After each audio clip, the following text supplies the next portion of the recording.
Welcome, Anya, to this group. Nice that you made it. Would you like to dive right in and tell us where you're joining us from?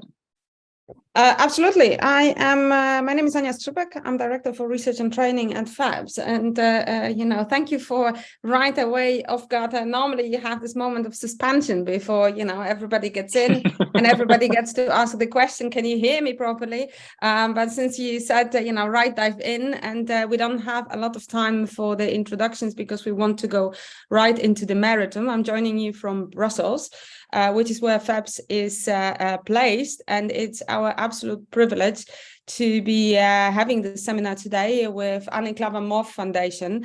I think this project has been facing a lot of turbulent phases, because when we started that, we had perhaps one or another estimation of how it would end.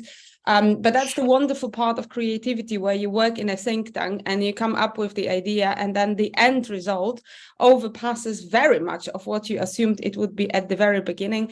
So I'm very grateful to Professor Peter Zangel and to Marisa Gavron for bringing this project to the end, and for offering today so many important insights. Now, I don't know how many of you have had a chance to see the teaser. It's a wonderful one, and do not hesitate to promote it as well, because indeed it also captures what is at the nature, what is at stake.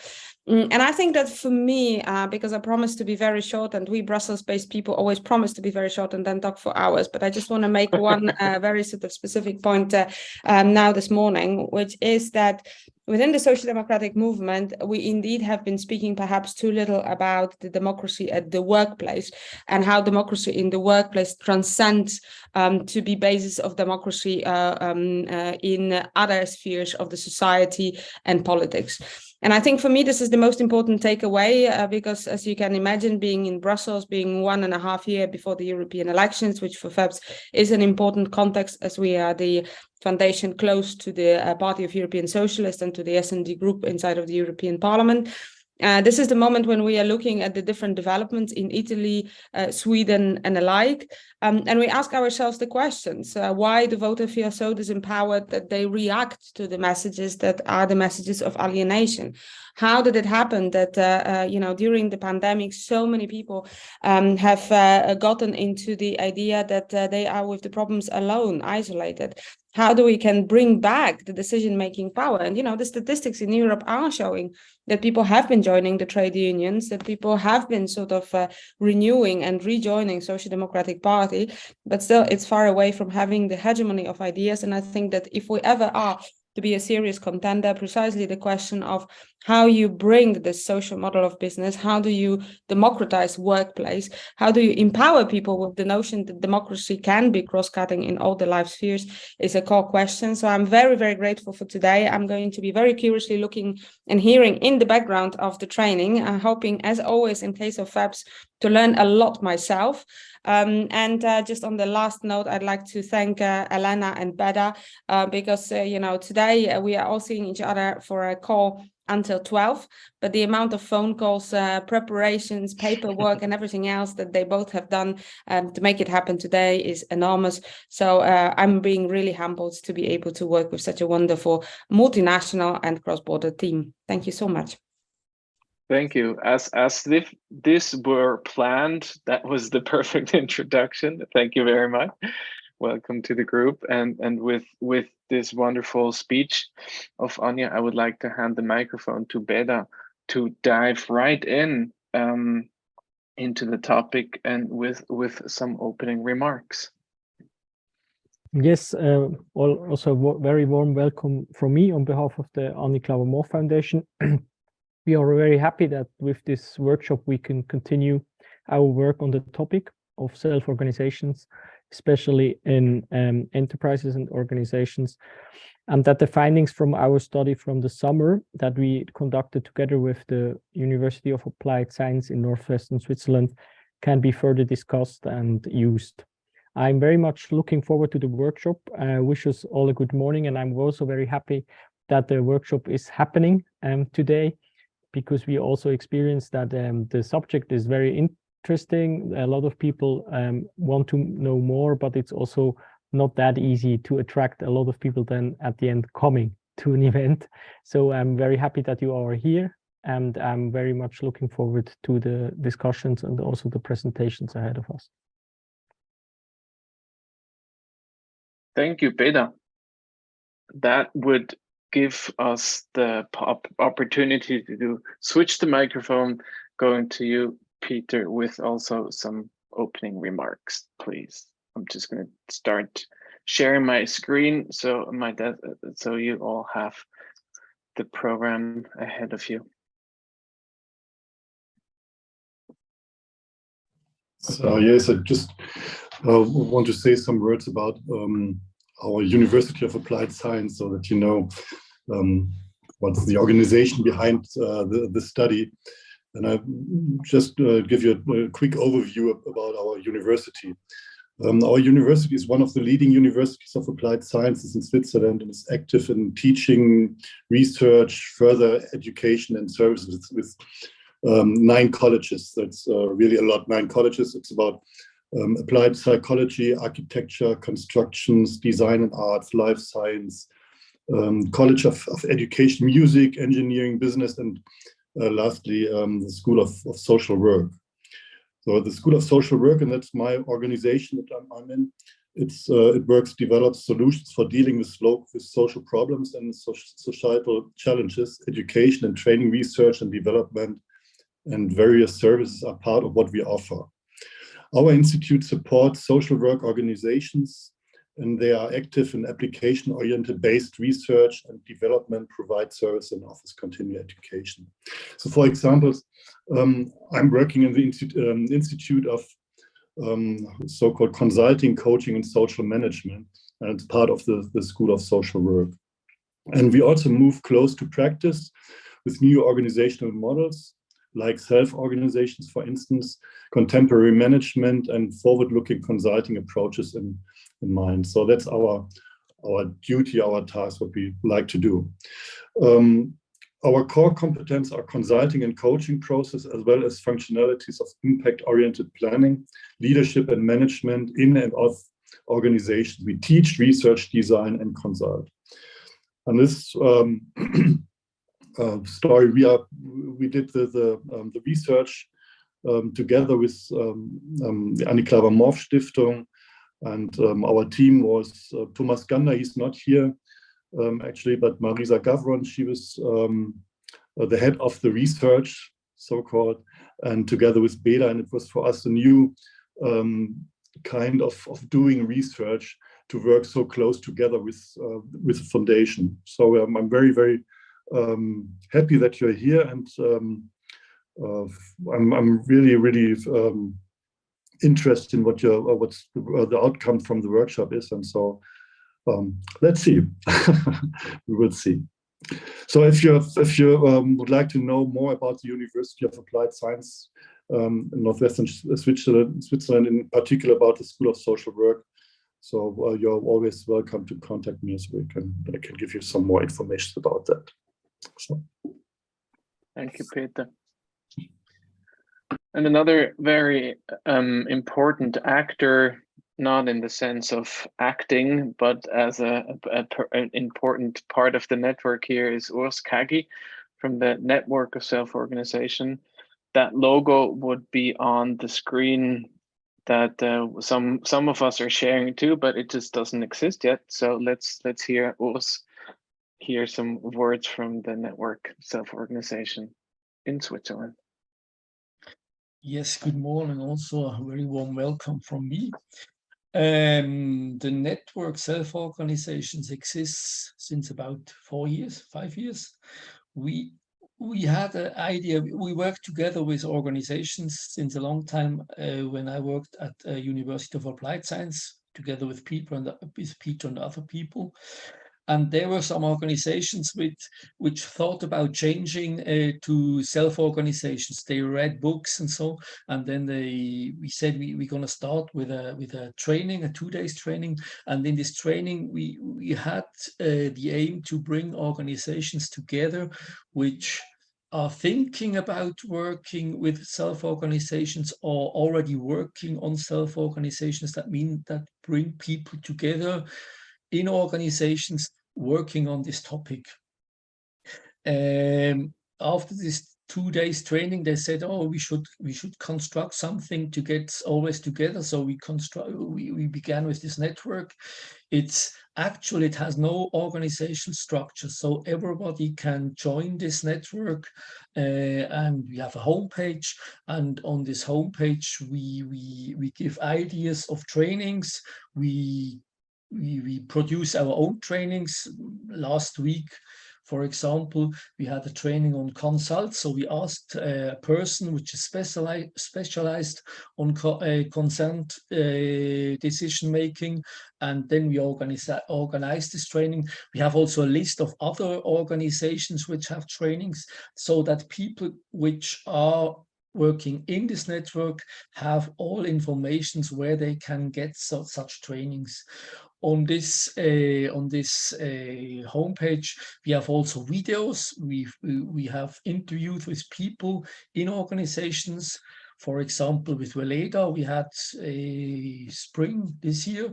We had an interview. So all is on the idea that people who are interested or already are on the way to self-organization can have informations.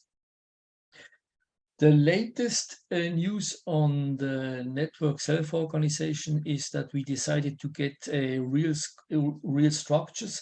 We decided to begin an association. I don't know if it's the right name in English, Verein in German.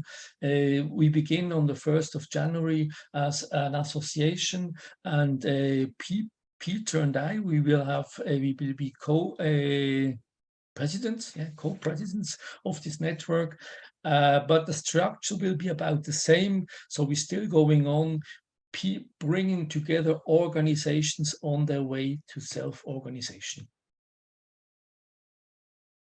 Wonderful, thank you. Thank you to the four of you for these opening remarks. And I just realized, because getting so excited, where all you people coming from, I completely forgot to share the agenda with you, which is a complete mistake. So let me allow you to go back and lead you through the day, or give you an overview what you can expect from today. I mean, you all got Bedo's invitation, so you know, but still, it just is a basic rule for Zoom meetings. So we're already dove right into the day, and then afterwards we'll hear an introduction or a brief overview of the study conducted that already has been mentioned by Peter and Marisa. Then we'll have our first break to move a bit, get some fresh air. Then we'll hear from Sean and Diego a brief introduction, what they do, where they come from, and especially what their take is on the three theses based on the study from Peter and Marisa. Afterwards, we'll go into interaction, which means we'll create or we'll divide ourselves into 3 breakout rooms where we will have hopefully an intensive discussion on these theses, which we will share in the second last part all together. What did we come up with? What were our findings? What were our conclusions? And also maybe irritations and further thoughts before we do go and have lunch. Unfortunately, not together, but maybe some other day. So this is what we are heading to for this morning, the program. And I'm going to stop the screen share, check if anyone new has joined us. That doesn't look like it, so we seem to be complete for this round.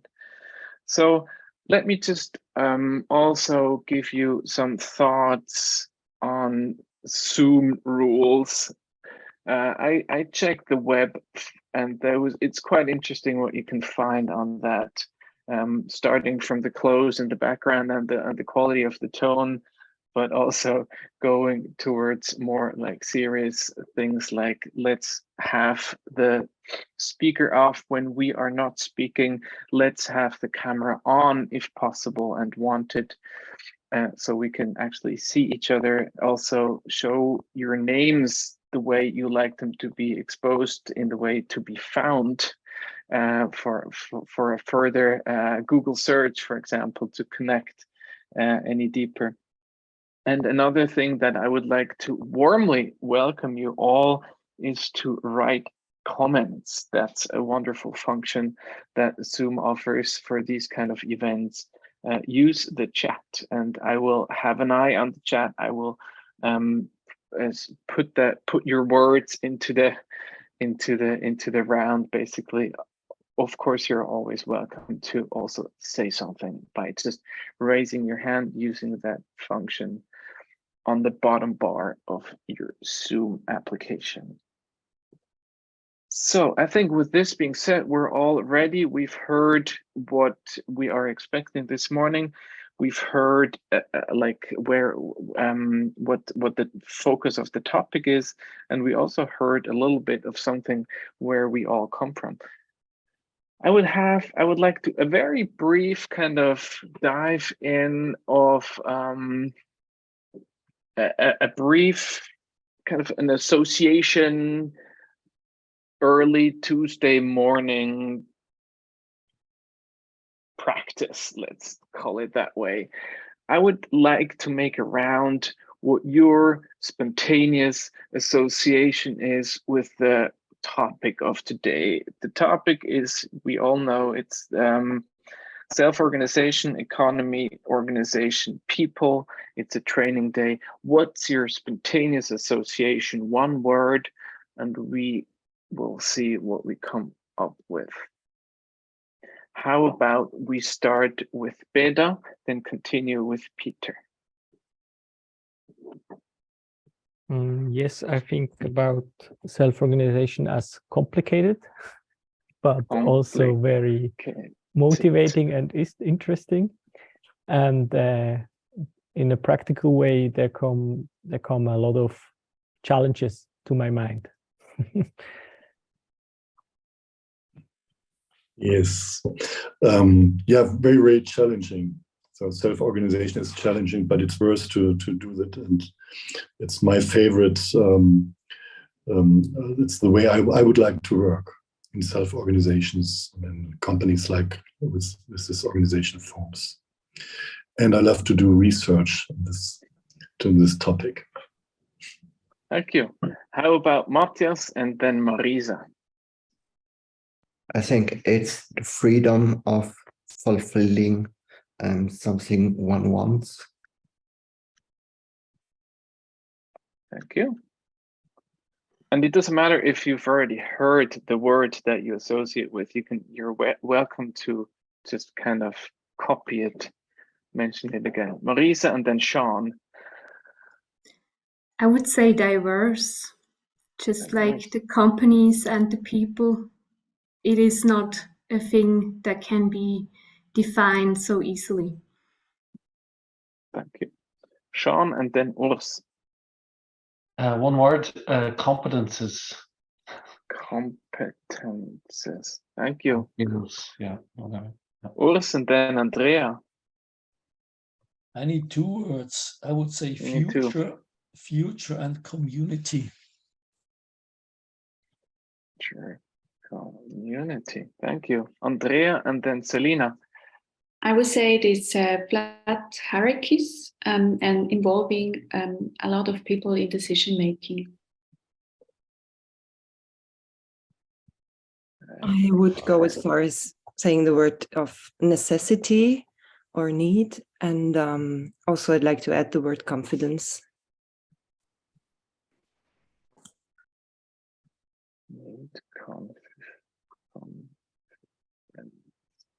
Thank you. Roswitha and then Diego. So the first thing that spontaneously came to mind when you were asking that was a flock of seagulls. So my association is the swarm intelligence. Swarm intelligence.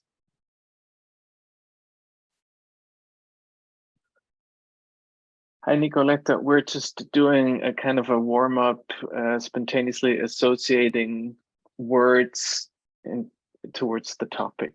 And welcome to the round. Diego and then Lorenz. That what comes to my mind is beyond democracy. So all voices matter, I would say. Thank you. Thank you. Lorenz and then Emre. Yes, the first word that came to mind was hard, but I would like to add, but I still believe it's going to be worth it ultimately. So. Thank you. Emre and then Elena.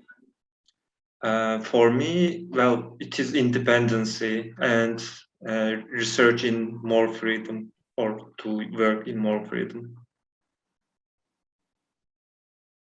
Thank you. Elena and then Anya. I would say that for me it's communication, and I think Peter and Marisa will talk later about it. So I'm looking forward to listening to them. Thank you. Anya and then Nicoletta. For me, it's creativity. I mean, I would, link it later on with creativity, innovation, and empowerment. But I think creativity is what comes first. What comes first? Thank you, Nicoletta, and then Delimi. For me, and I'm not sure if it has been mentioned already, it's participation and getting collective intelligence together. So it goes into swarm intelligence and collective intelligence. And maybe diversity, the power of diversity. Thank you. Very warm welcome to Delimi. Nice that you're here. It's a deep dive right into what's happening, spontaneous association towards the topic of self-organization. Hello, for me it would be equal rights. Equal rights. Thank you very much, you all. So let me share what we came up with. Looks very nice, I think.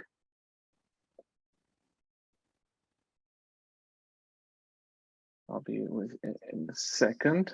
Okay, right here. Doesn't it look beautiful? I'll make a screen share and send it to you all. Complicated swarm, hard motivating competence. It's a nice collection of words from my perspective. That's at least what I see. So enough of this warming up. I think we're all trained in. We're ready. We're eager to hear what's it all about. So Peter and Marisa, the stage is yours. I'll keep my microphone off. Please don't forget to use the chat. We will have a question and answer sequence after the talk, but still, if you don't want to wait, just type your remarks on the chat. Please, Marisa and Peter. Thank you, Jeremias. I'm going to share my screen.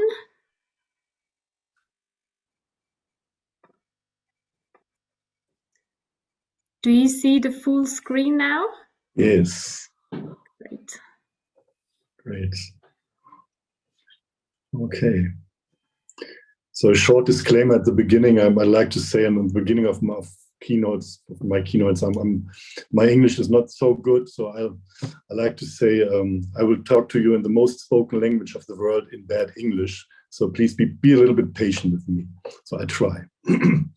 Okay. So what we would like to show you the following are results of the study in which several partners were involved. Namely, first, the Anny-Klawa-Morf Foundation. I would like to thank you that you give us the opportunity to do research in this field. I think that's a little bit extraordinary. The University of Applied Science and the Network Self-Organization, who's the host of the today's event. So these are the three mainly partners of the study. In detail, we have prepared for you the following contents. Maybe, Marisa, you could go through the... I just tried to click and it didn't go forward.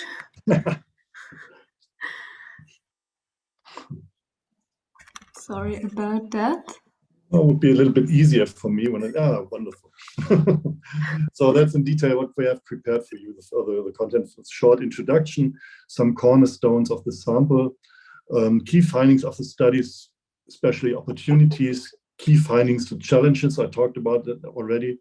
And at the end, we would show you 3 theses and we would like to discuss them with you. So let's talk about the study. In our research, we found just a few studies that surveyed employees on the topic of self-organization. It was mostly the CEOs of other high-ranked persons of the company that are part of research of self-organization. But we want to find was a study by Wolfgang Weber from 1999 who investigated how democratic structures affect the employees of an organization. You see the bullet points there. He found out a higher motivation, democratic companies, and that's very close to our understanding of self-organization. We talked about democracy. They lead to higher motivation to perform, higher engagement and acceptance, higher work satisfaction, somewhat higher productivity and profitability levels, higher degree of identification and emotional connection to the organization, and use work equipment more consciously. So that was the key finding from Wolfgang Weber. And that sounds really great. That's really cool. Think about self-organization. Oh, it's higher motivation, higher work satisfaction, and so on and so on. As I said, that sounds really great. And Weber already said, the more democratic an organization, the more pro-social solidarity and socially responsible of the employees, the higher the ethical awareness, the greater the democratic and social commitment outside the company, and higher identification with the company. It's much stronger. So what we asked ourselves, is this still true? Because you see the study is from 1999, and we wanted to find out how the situation right now. You know, the concept of self-organization is like, it's very popular and everybody talks about it. And what we found out that the perspective of the employees is not so strong in research, especially there is actually not very much research about that. So so that was our key question. Is that still true after more than 20 years when Weber did his research? And with this question, I would like to pass on to Marisa, who was mainly responsible for leading and conducting the study, and she will tell you everything about our key findings. So Marisa, your turn. Thank you. So, as Peter already said, there is hardly any data at the moment. They just talk about it a lot, but there is really no proof that the employees are really doing better. So we wanted to find out, and because usually the data that does exist focus more on the perspective of the employers, and there was one small study in Switzerland that found out that the motivation to implement self-organization is either profit or increasing the purpose of the employees. We asked ourselves, well, if it is really about, you know, the philosophy of self-organization and the principle like purpose and democracy and care and freedom, is it really like that, or do they just use it as a cover? Oh, and now it's not working. I'm sorry. It just worked and then it stopped working again. Okay. Yeah, so the existing studies focus more on the employer side, And we understand self-organization more like a social community that takes care of each other and wants to achieve social freedom. So we just questioned if it is possible that if you mix a philosophy like that with the goal to make more profit, if that can work out. And can self-organization really deliver on that? And if it was that easy, like they say, why do not all organizations start working this way? So we thought, there might be a catch. And why do we not very often hear about the perspective of the employees? Why are they not talking about the upsides and the downsides? Usually it's more, as we said, the employer's side of everything is going to be better. But self-organization should serve the whole system, the employed, their visions, and ultimately the goal of the organization should be non-profit, and for sure not to help the economy. And to find out more about those questions, we conducted an explorative study last year, and we asked, what do they think about self-organization? What changed? And how did they experience that process of transformation? And I'm trying to give you some data that you have not seen before. At least that is my goal.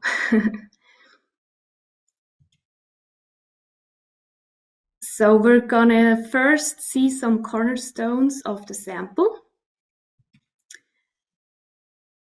As you can see, there were more female people. And it is quite interesting because I checked if they are in leading positions, and it turns out that although there were less men in the sample, the leading positions were equally. So we had more people in the top, we had more men in the top management than women. And in the leading positions, it was like 50-50. I found that very interesting, that in organizations that, in our opinion, are probably more aware of diversity and social equality, that there still are more men in the top. We also looked at the industry where most companies worked at, or where the people came from who worked in self-organization, and 1/3 of it are from social organizations. And that is probably because we have more contact with social organizations, so we were able to get to them better than to other industries. And the other big sampling was, part of the sampling was health, and then after it was IT. We also asked about the political position, and there is a tendency to the left wing.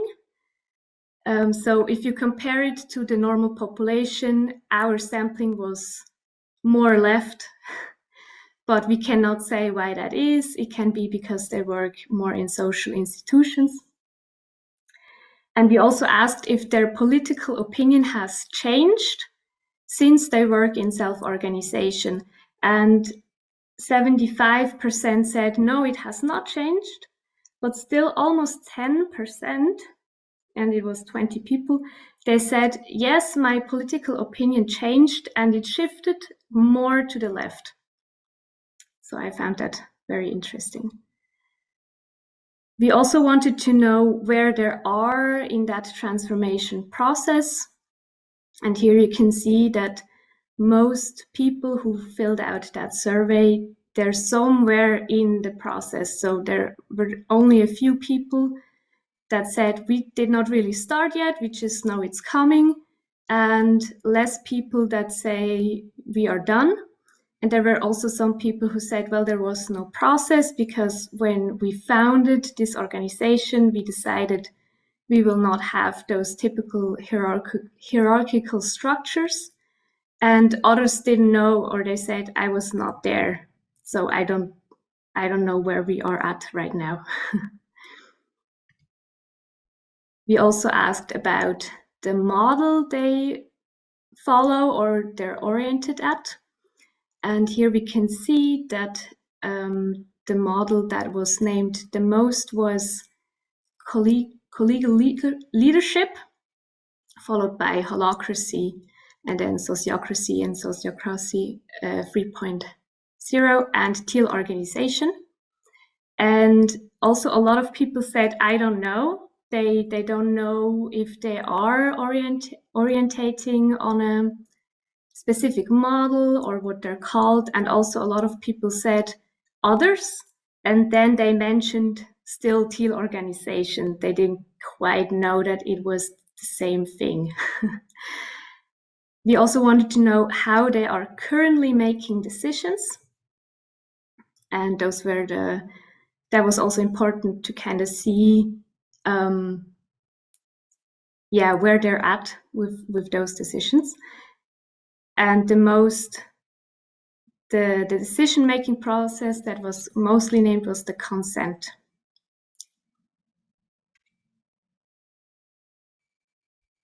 So, but we wanted to find out if there is a difference between people who work in self-organization. So we needed to sort of measure a degree of self-organization, like to what extent the company has changed its structures. So to get answers if people in self-organizations are doing better, we defined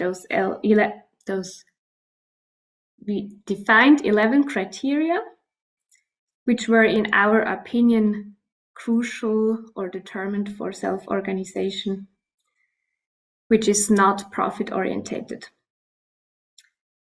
So if every person filled out the survey and answered all of those questions, they could reach a maximum of 100 points.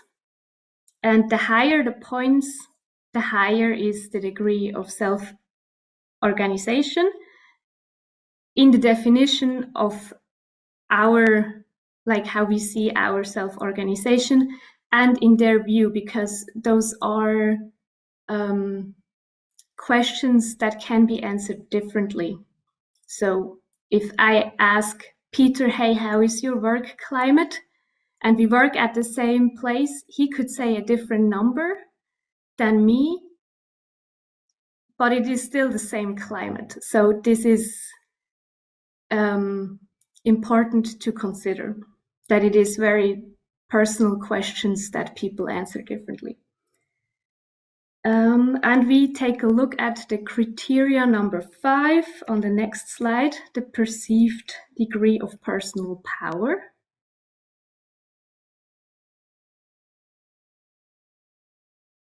And we can see that there is an interesting spread of,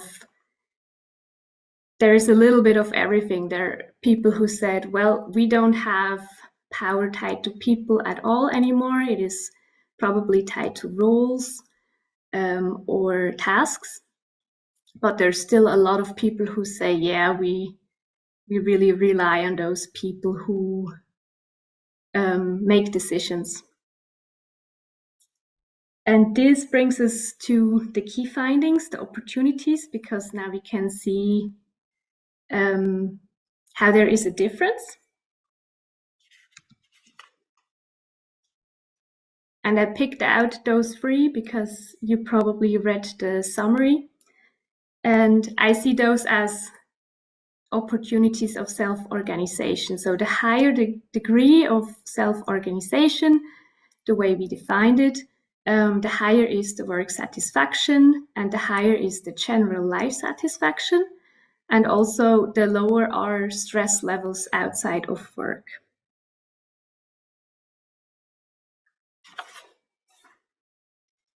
But we still have to consider that the sample had a very good attitude towards the idea of self-organization. We asked them, how do you feel about it? Are you excited about it? Do you want to put effort in and things like that? So because they are so positive towards self-organization, and also because there were a lot of top management and people in leading positions in the survey, which was not our goal. We wanted to have the perspectives of the employees. Because of that, they probably tended to answer the questions in a more positive way, because they wanted maybe a good outcome of the study, and they wanted to prove that self-organization is indeed good for the employees as well, not only for the company. So it is possible that people answered those questions a little bit more friendly because they wanted good results. But still, the picture we see is positive, and it is also very clear. I tried to put that in images. I hope that you are familiar with. This is a box plot. On the left side, you see the group that has a lower score, a lower self-organization score. On the right side, there is the group with the higher self-organization score.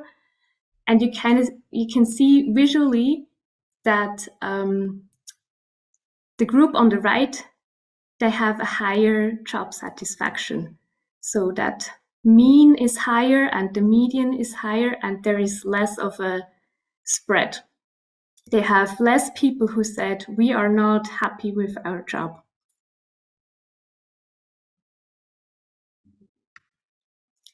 And we can see the same with the general life satisfaction.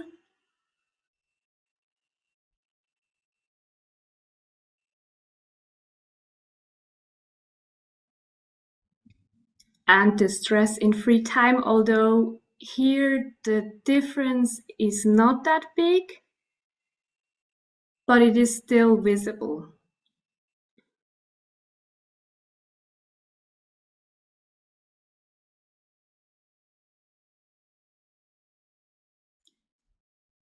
So those are definitely the upsides of self-organizations.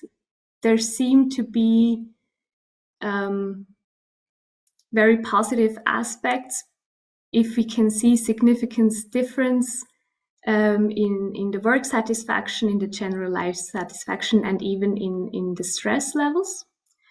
But the more important it is that we pay attention to the challenges, and they do exist. And it might be obvious, but we saw very clearly that the biggest challenge in the perspective of the employees is the transformation process itself.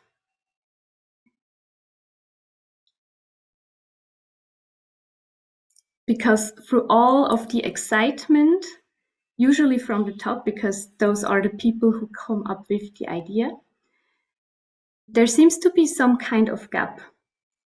They feel like it would benefit all, and they see the win-win situation, and they don't really see the downside. So they might forget that the transformation process is not going to work itself out, so that they have to onboard their employees.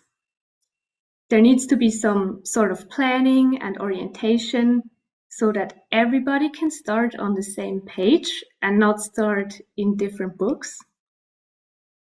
And because I think, so we see there is that gap, and we would need more research about it, but that leads to a lot of misunderstandings. The employers don't really understand why their staff is not excited. They're like, this is great, why are you not excited? Because they only see the opportunities. So they need to think about that transformation process more for example, we already see who makes the decision, how, those are crucial challenges. How are they planning and communicating the implementation? And how are they making sure that there is room for deconstruction of social roles and beliefs? Because it is really not that easy. If you're used to being in a leading position, how can you start letting go of that power? And on the other side, if you're an employee, do you really want to take more responsibility? What if something is not working out the way you pictured it? So those were things that need to be addressed better. And here we can see how the decision was made. In most cases, the top management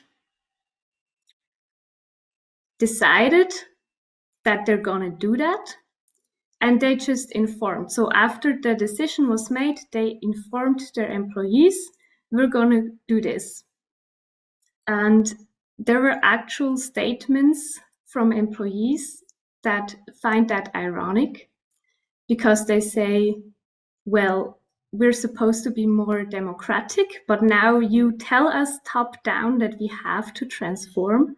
So they feel left out, and for them it's paradox. It's not very motivating if someone tells you, we're gonna make changes that are better for you, you're gonna have more power to decision-making processes, but you're not included in that decision.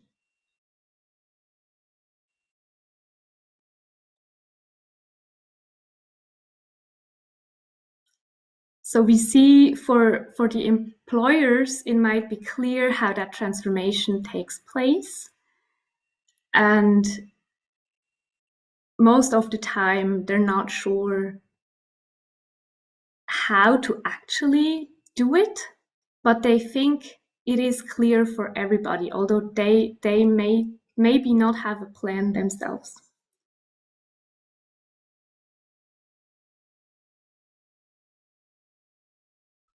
And we can see that the question of how well the top tries to let the employees participate, it does make a huge difference for the process and for the self-organization score itself. So we do know that the more participation there is from the beginning on, the higher is that transformation score. And we tried to measure participation at 2 different points. One was before they started the transformation process. We let them answer statements, if there was explanation, information, if they knew what was coming, if they had a picture or an idea. And this is the participation score or index before the transformation. And we can see that the better the management plans those things and makes sure that the employees have all the information they need, the higher the self-organization score is going to be later on. And we see the same picture with the questions about transformation, participation in the transformation. I can ask questions, I can express my concerns, I can take part in the decision making, which we can see here is the one question that was not answered positively. So there is still a lot of transformation decisions in the transformations made where employees don't really have a say in it. They're supported in the transformation process. Attention is paid to the well-being. That could be better as well. And the wishes of the employees are taken into account. So overall, it looks pretty good, but I think in an organization where they say we're going to be more democratic, we want employees to express their opinions, I feel like it could still be better. And here is again the picture of if they have more participation, or if the employees feel they could participate more in the transformation, it has an impact on the self-organization score. So, and then of course we wanted to know how satisfied are they with the transformation process. And then again, this looks good. I mean, most people said they're 7, 8, 9 out of 10 satisfied with the transformation process, but there's still a lot of people who are not happy at all with the transformation process. And we looked into the reasons why they're not happy with the transformation process.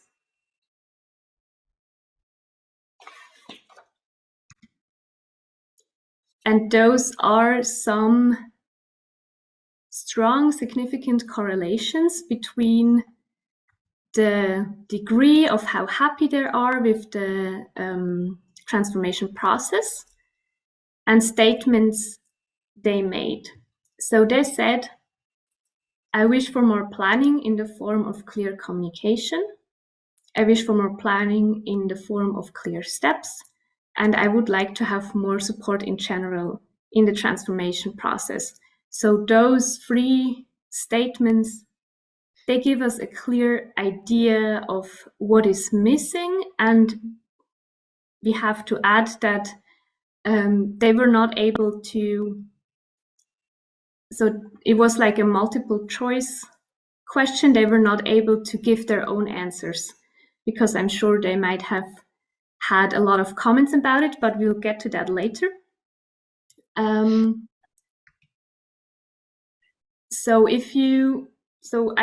We looked closely at those 3 statements, and you can see that a lot of people tend to agree on those. On this statement, for example, I wish for more planning in the form of clear communication. The majority of people said, yes, that would be great. Even if they say rather disagree, it's still not, no, we had enough communication, we're all good. So that is definitely one challenge. How can you communicate something that is so complex?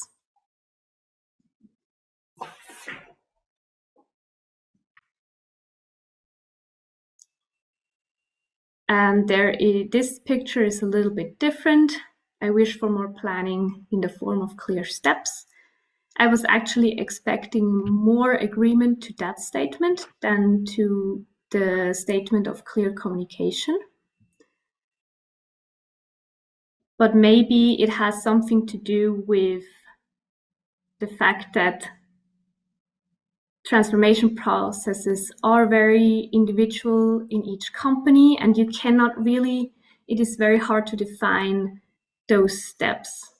So it would probably more be orientation or milestones. How can we get to that goal together? And what would that goal look like?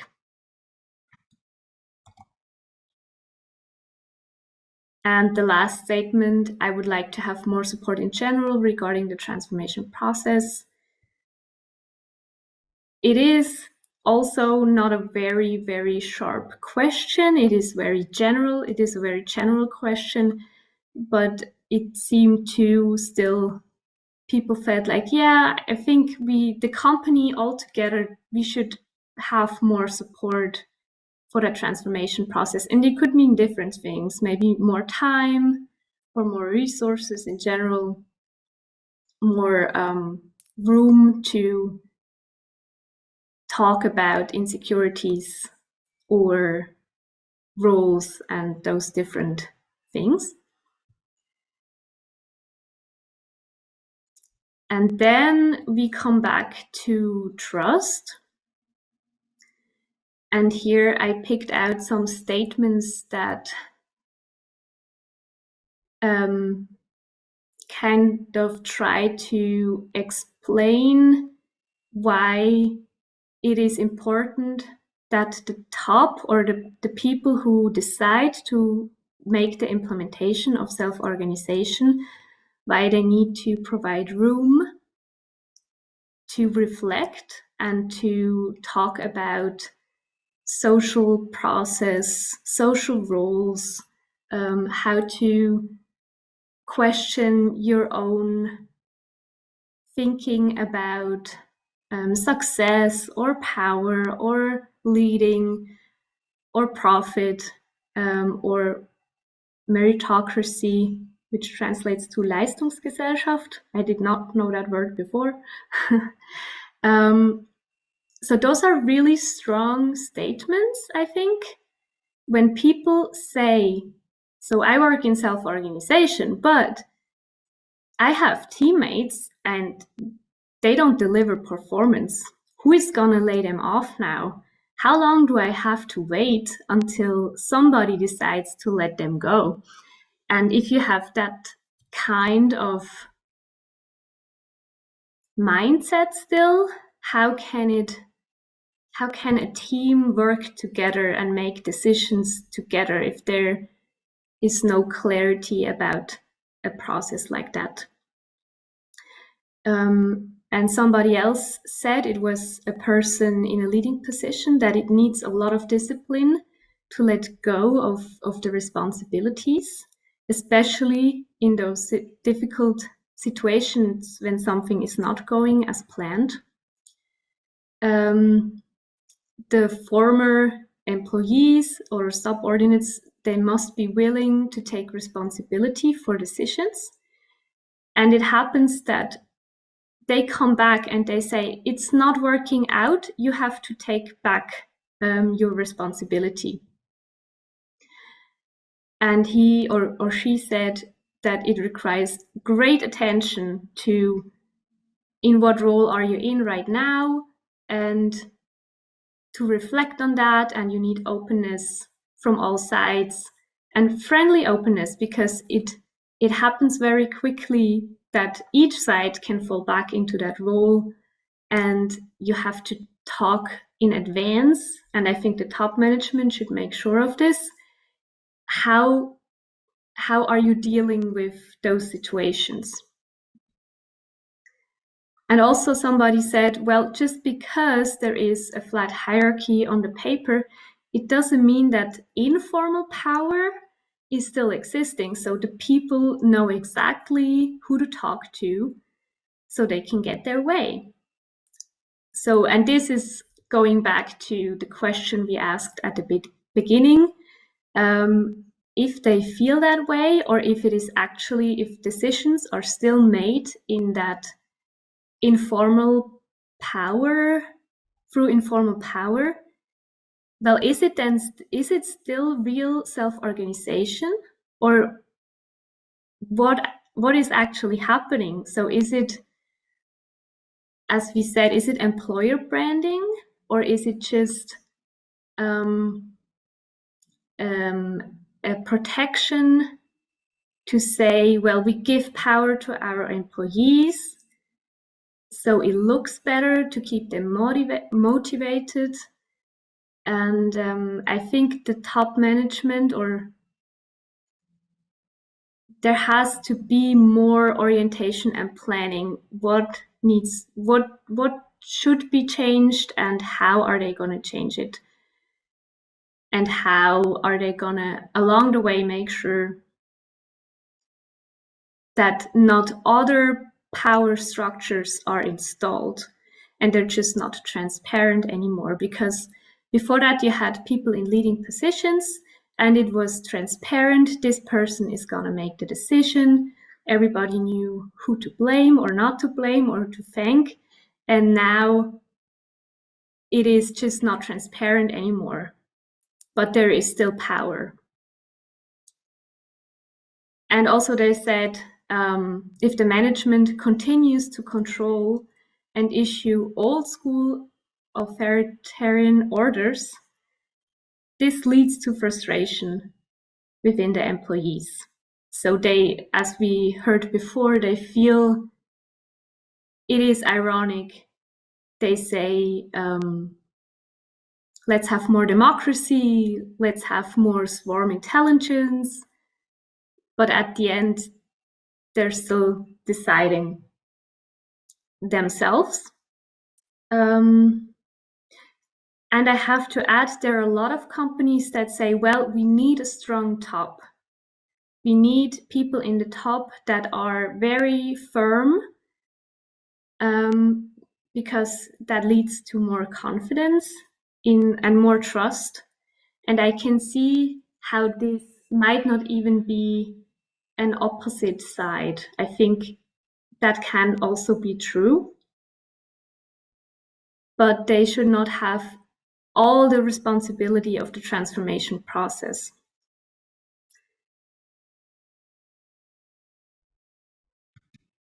So to conclude, we saw the opportunities: work satisfaction, general life satisfaction, less stress in outside of work. But the challenge is, from the perspective of the employees, the transformation process. And that is something they need to figure out together. But it is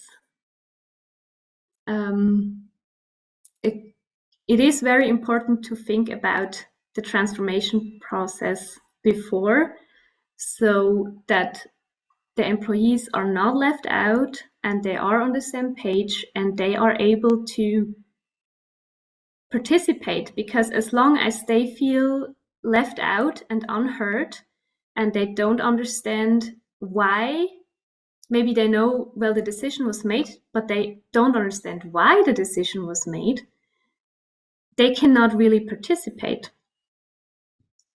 And that adds to the trust. There needs to be a building of trust in the teams, but also between the teams. As long as people are still thinking that it is about performance, or that there are people who are lazy in their team and they want them to get laid off, but I don't know how they're going to do that now. It might be really, really hard to reach those principles or philosophies of self-organization. Yes, so I am really excited to hear about the perspective of the people in self-organizations.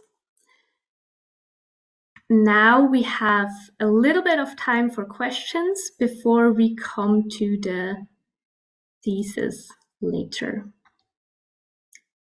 And I thank you very much for listening. I'm really excited for the discussion later on. Thank you very much, Marisa. Thank you for the introduction to the study, Peter. I had one very specific question that was raised by Roswitha. She would like to ask, what construct of happiness did you apply to the study? So how we asked the question, I assume? It was a single item question. How happy are you all together in your life? And the possibility to answer was a scale from 1 to 7, I think. So we did not construct a happiness scale out of different items, different questions, or different statements. It was one single question. I hope that answers the question. Yes, answers the question. Thank you. Okay. And Andrea also raised the question, other questions concerning your choice of samples. Which were the critics for choosing the sample of the research?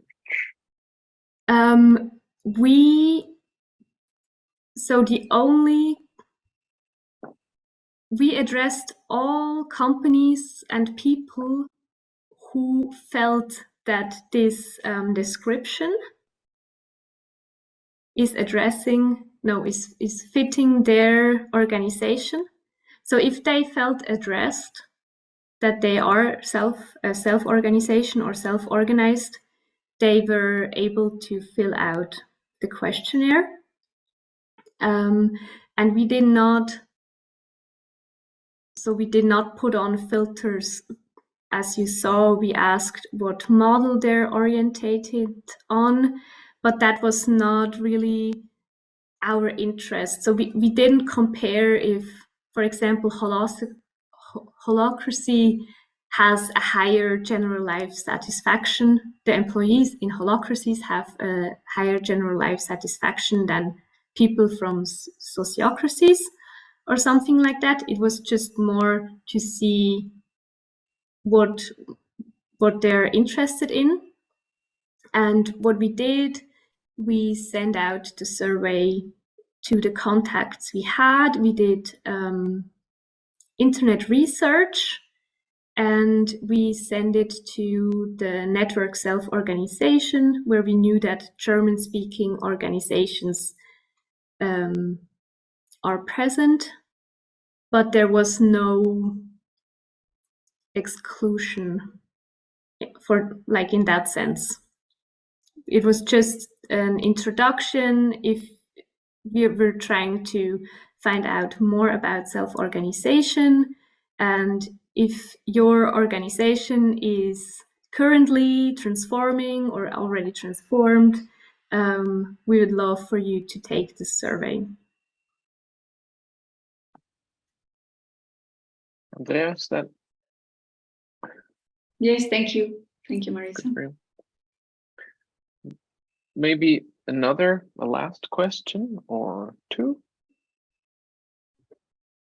Yes, I have a question. So were these existing organizations, or were they mostly existing organizations that transformed into self-organizing?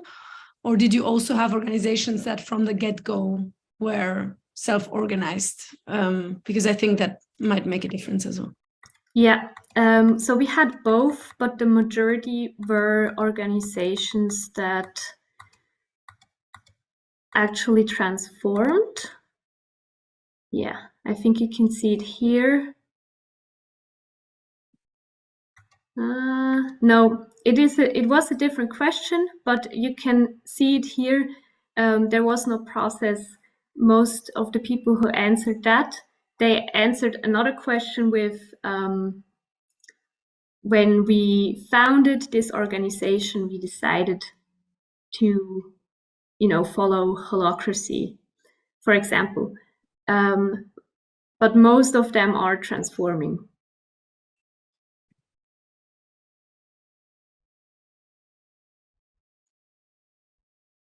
And yes, you are right. I think it does make a difference. So if they start a company with the foundation of self-organization, I think it will attract different people than when you have, for example, I don't know, an IT company or a construction company or an organization in the social work area or hospitals that are traditionally very hierarchical. So naturally, there are different people there.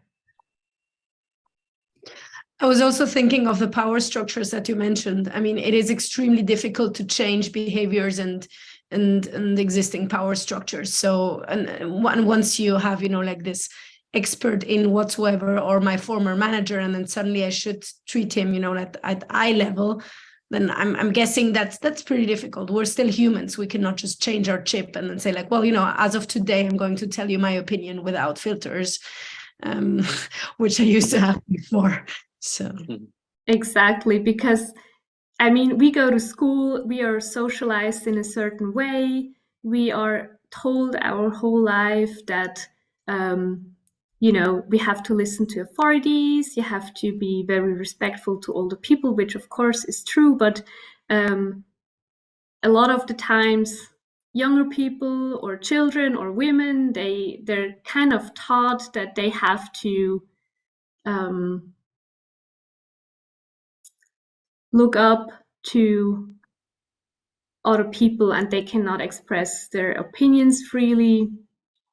And if we are raised this way, I think it is really hard to unlearn, because there's still so many beliefs that people are born with qualities to lead, for example. Like if I asked 5 of my friends, do you think this is something leading can be learned, or do you think leading, you're naturally just born with it, you're a natural person who can lead? A lot of people will still say, well, I think it is just your personality. And I don't think that. I think, especially in decision making, if you can talk together about what would be the best way, you don't need that natural leader to make the decision for you. I feel the potential of discussion right there. So I allow myself to cut you off and would like you to go forward to the 3 theses, because I think what you're referring to is definitely of high value to be disputed and discussed, definitely. But let's continue the agenda, look at the thesis, and then have a well-deserved break. Please, Marisa. So these are the theses that we decided on together in the team, that we wanted to present in the workshop. And I think most everybody already has seen those. So we will hear 2 statements from organizations, what they think about those, if they agree or if they disagree. And after that, we will discuss in smaller groups what we all think about it. Perfect. Thank you, Marisa. Once again, a round of applause, digitally or physically. Thank you. Thank you for having me. And then if you be so kind to stop your screen, sharing your screen, then I would put on mine and to give an outline of what's expecting us. So this is, as Marisa said, we're having a break now, and then we will be enriched even further by Sean and Diego with their takes, with their own specific backgrounds and experiences. So welcome back, as most of us are. Hope you had a chance to get some coffee, some fresh air, and some movement. That's great. There was another question in chat that we will definitely take have a take on, but I would like to not spare time off Sean's input, and please welcome Sean Reed to the stage from the as a transformation specialist from Postfinance AG Switzerland. What exactly that means, we will hear from you directly, and we're really glad to get an impulse also from your perspective. Thank you very much. Okay, thanks, everyone. Yeah, I have 15 minutes to give a short. Everything all right? Yeah. There's some comments.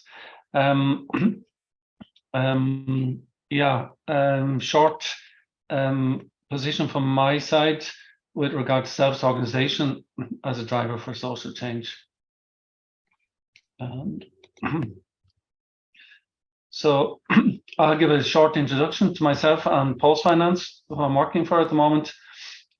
Also a little bit of a perspective of why self-organization makes sense for companies, and then some statements on the thesis, and if we have time, a couple of tips and tricks with regard to implementing self-organization.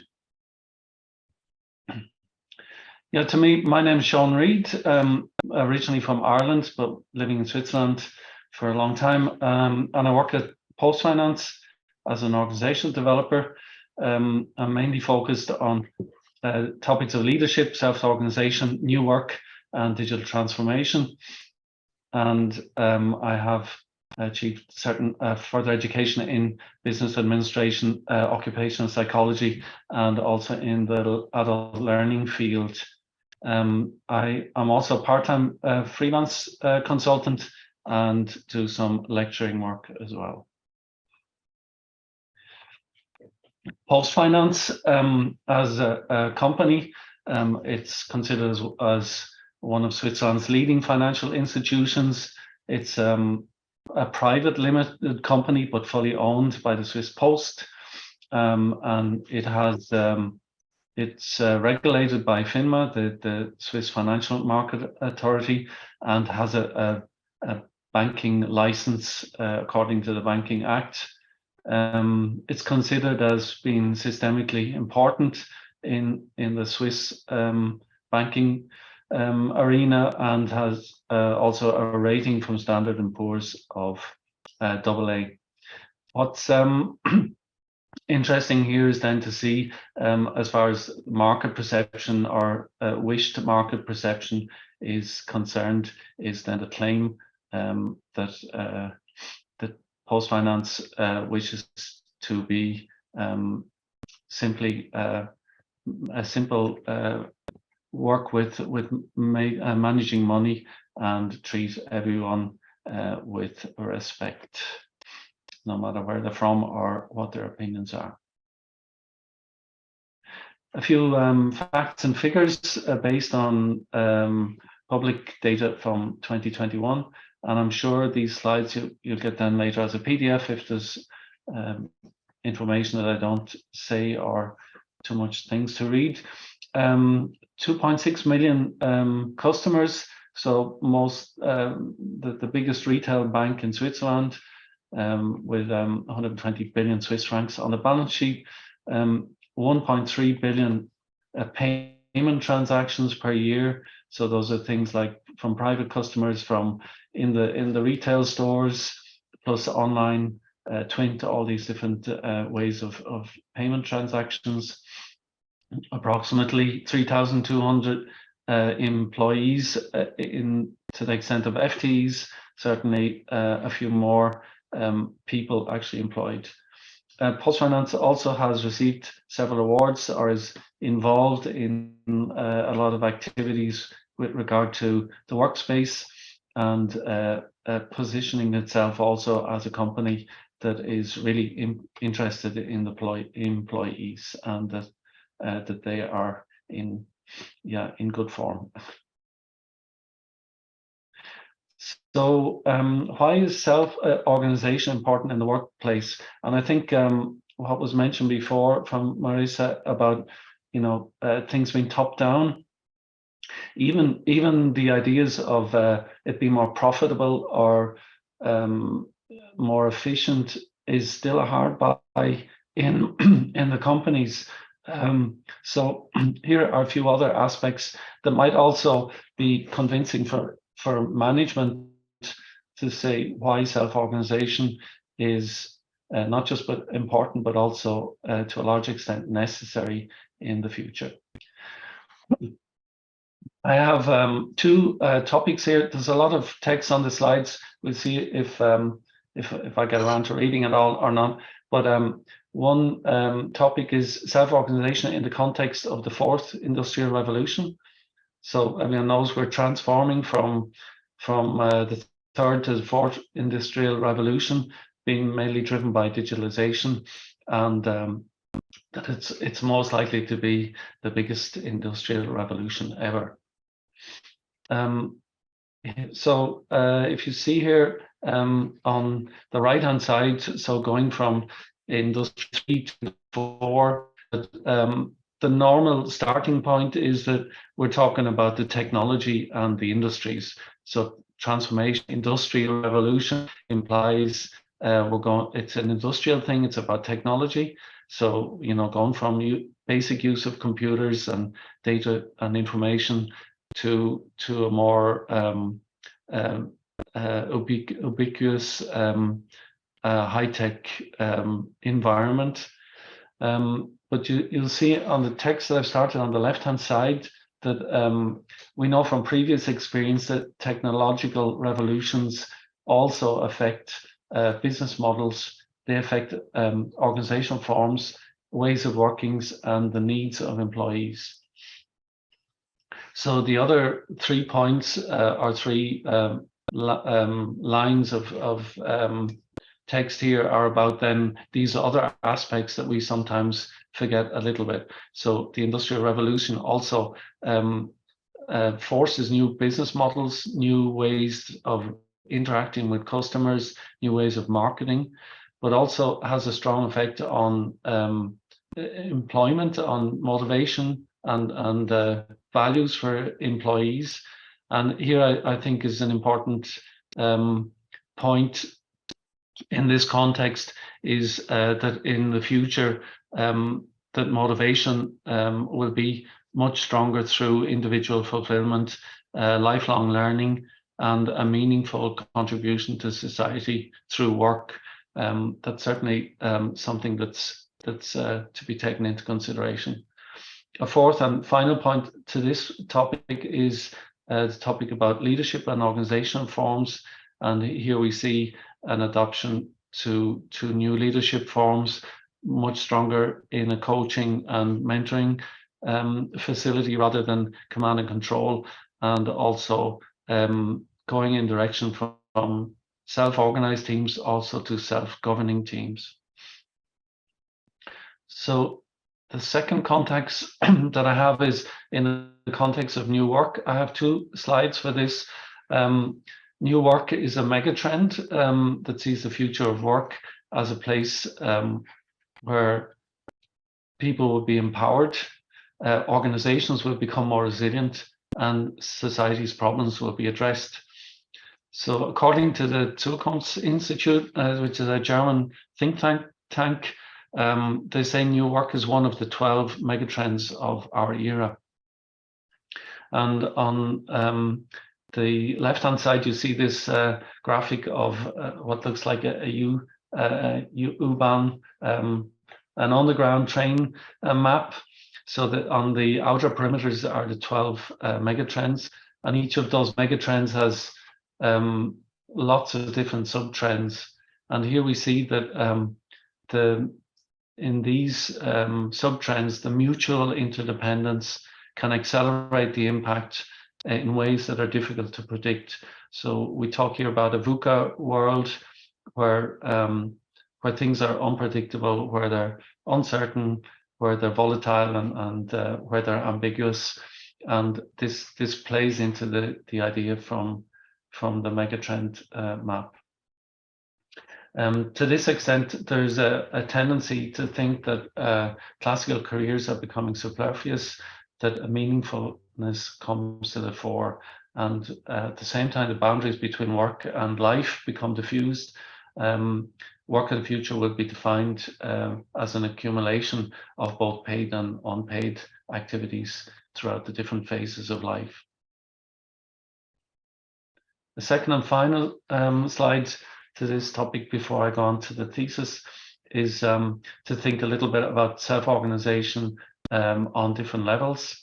So we have on the societal level the meaning of work. I think that's been mentioned previously. The meaning of work is changing, it's being newly defined, and there are also these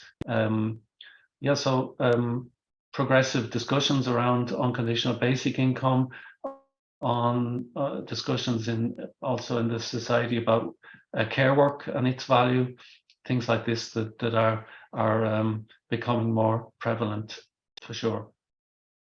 Then on the bottom right, when we talk about on a personal level, we realize also with new generations that there's a different expectation on work. Psychological empowerment is a topic, yearning for freedom, for meaningfulness, personal development, autonomy.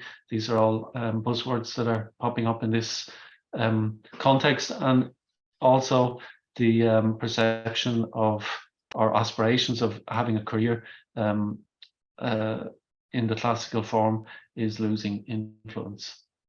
So what does this all mean for organizations then, from an organizational perspective? On the one side, towards their customers, there's changes in business models, in the ways of working, in the demands of not just shareholders, but also other stakeholders who are becoming more relevant. And the discussion around the purpose economy as seen as a major criteria for the long-term success of companies, and how employees then take on the role as problem solvers, not just for the organization, but for societal challenges of the future.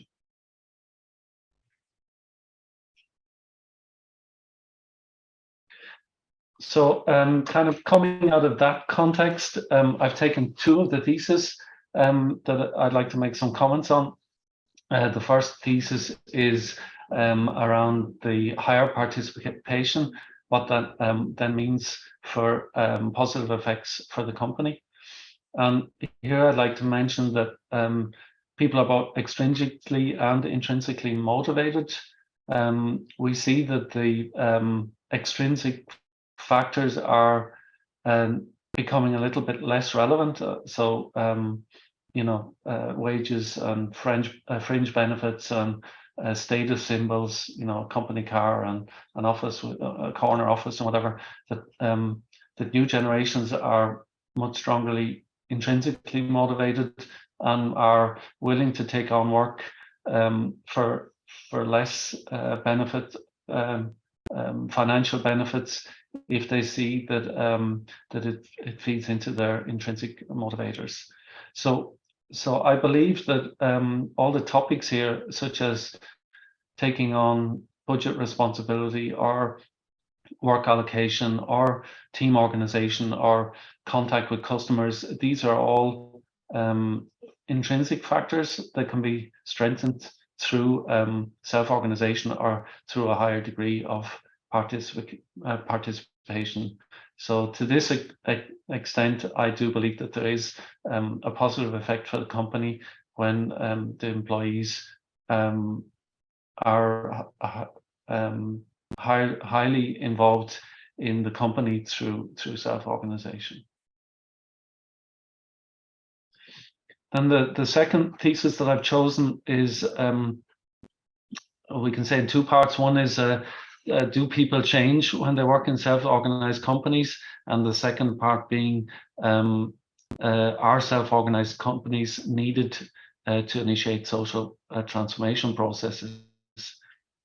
To the first topic, most definitely yes, people do change due to working in self-organized companies, because the democratic organizational structures and the cultures that evolve in these organizations, they do increase participation. And if people don't like to work in that environment, they'll soon move on to maybe a more traditional environment.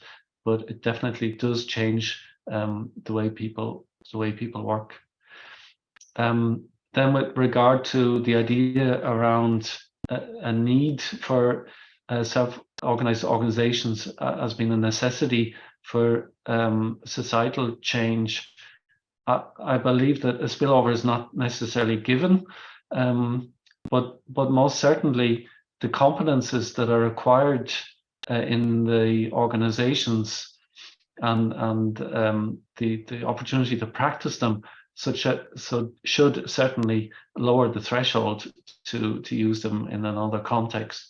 So if people are in a work environment, every employee build up competences around how to moderate meetings, how to negotiate, how to make balanced decision making, a stronger social and emotional skills. When these skills are prevalent in the work environment, then it's more likely that people would then use them then in another context, whether it's then on a political level or in voluntary organizations or in a schooling environment or whatever.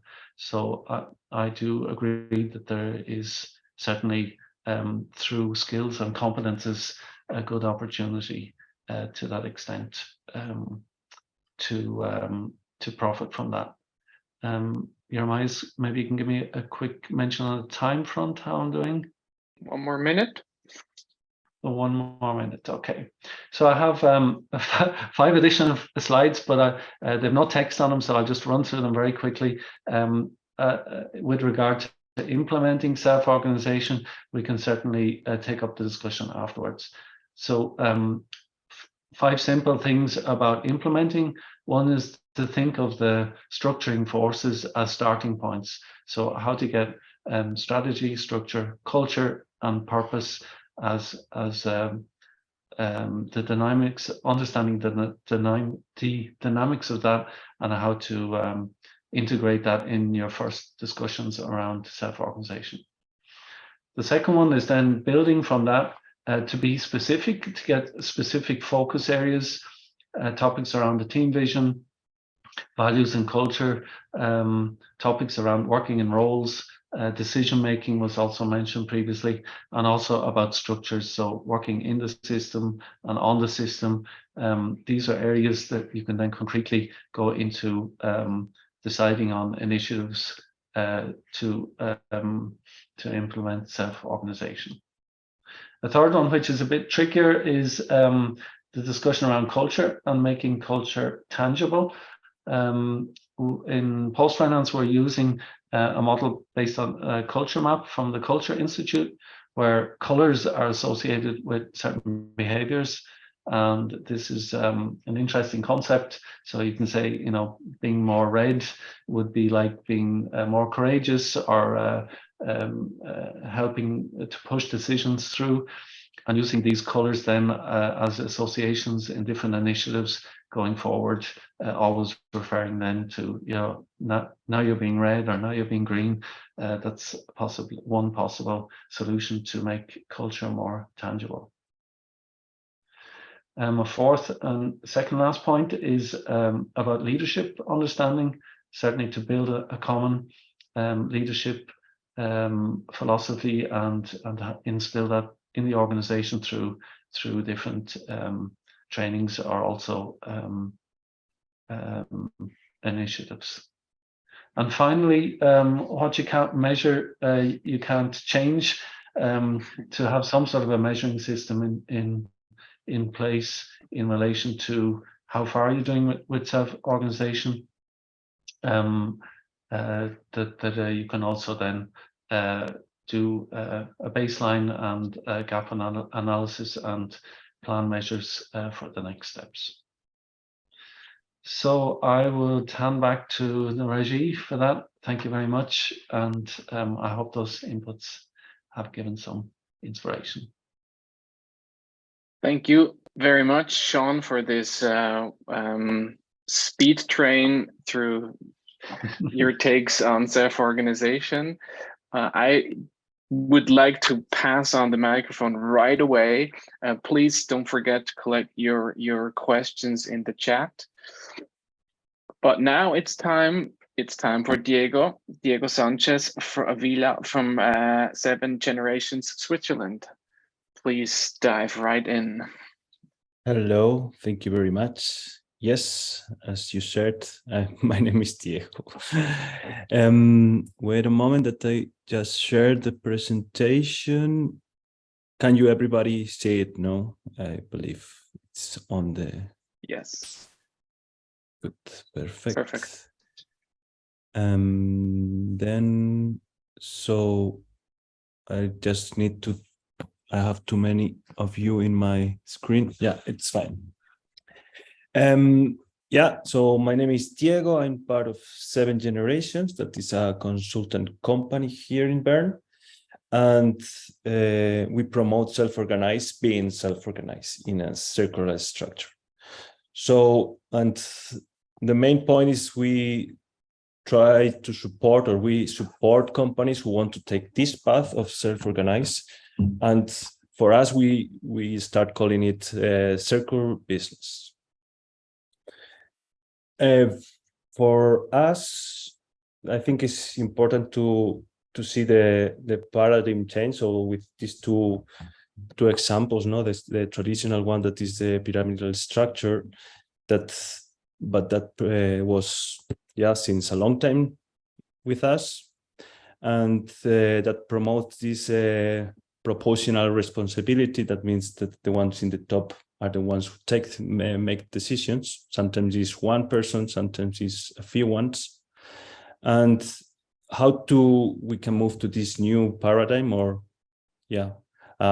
different kind of a structure that is self-organized, where everybody is part of the decision making. And this comes with understanding clear what is self-responsibility. So because I heard a lot of, when you are in self-organized, who is responsible? And this is the question that the top management ask: who is responsible? Is anybody responsible? No, we are responsible, and you have to be responsible of it. And this to be self-responsible makes the change of how you see your teammates. It means that you are at the same eye level. There is no anymore just to check out that, like when you were a child, no, like your father or your mother is there watching you from up, what you are doing, no. And this has big impact. If you want to take in this path, it's like a big impact, even for me. It was like how to really change that in your behavior is a path that needs, you think that you need a clear strategy. Yes, you need a clear strategy to have, as Marisa said, like with milestones, saying, hey, what we need to achieve. And it's important that these have a lot of challenges, and some of them I can put it there. And what I realize, and the ones that I struggle the most, is to accept this challenge of expect than expected. That's kind of a big thing, because when you make decisions between a lot of people, you will not expect that you become that, or you achieve to that position, no?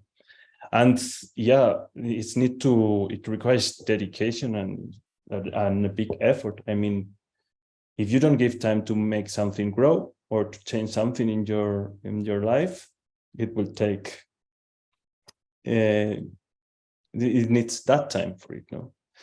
And that means you will come a lot of conflicts and cultural challenges. And this is kind of the ideal plan that some, or how we logically see, is like, okay, this is a stair, so let's go up the stair to find out that we can all talk and participate and be together, no, and collaborate. But the reality is totally others, and for me is really something really personal. Each of us has their own path, and it can take 2 years if you are in a self-organized environment, that you can learn every day, even when you are sleeping, because your dreams will come to this self-organized, no? And the first step is really, I want to do that. And for that you need to relearn. You have to re-educate how you behave, how are your beliefs, how it's needed to collaborate and express conflicts around that, no? And that's, at the end, it will lead you to, as one of the participants said, like a flock of birds, no? Move as one. So you don't even, and this is really important, no?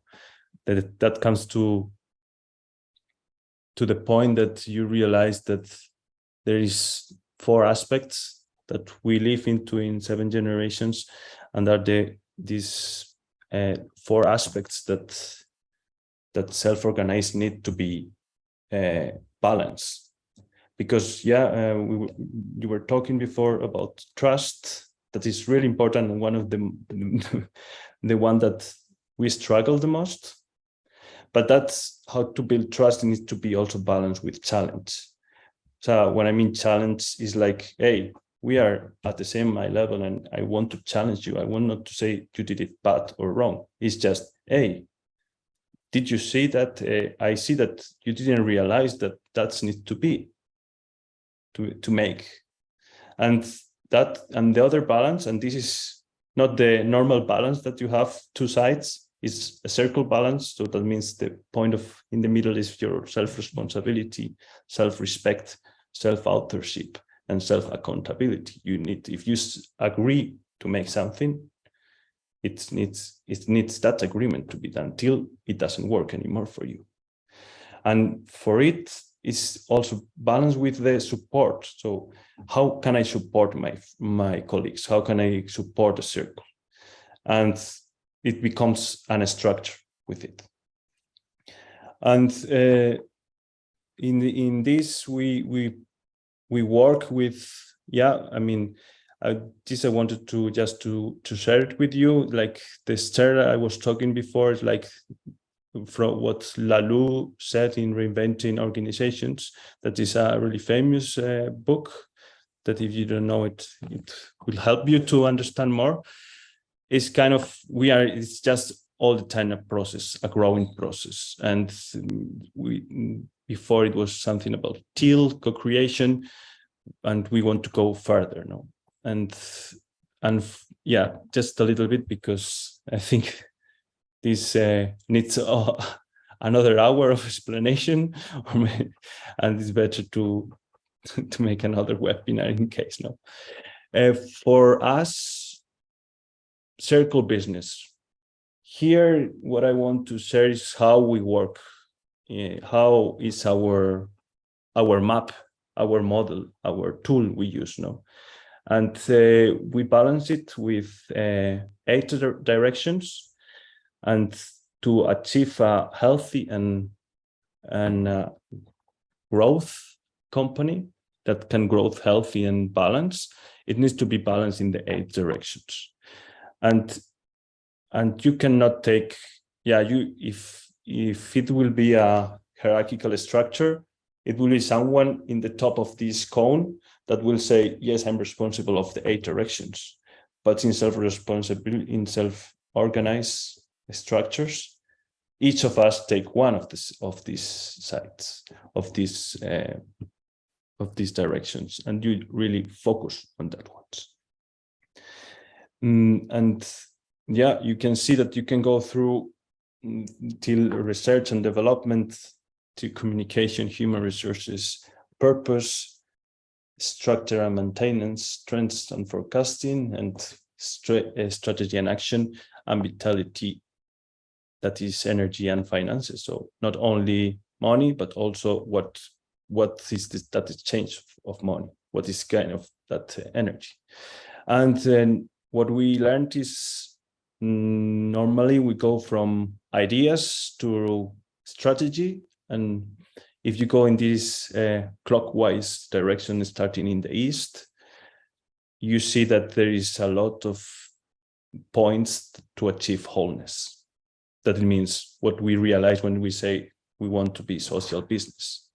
If the people who work in an organization is healthy, you can really make grow this company. So if the one who is part of that organization can express themselves, can balance themselves also in everything. If you are good physically, emotionally, you will work better. No?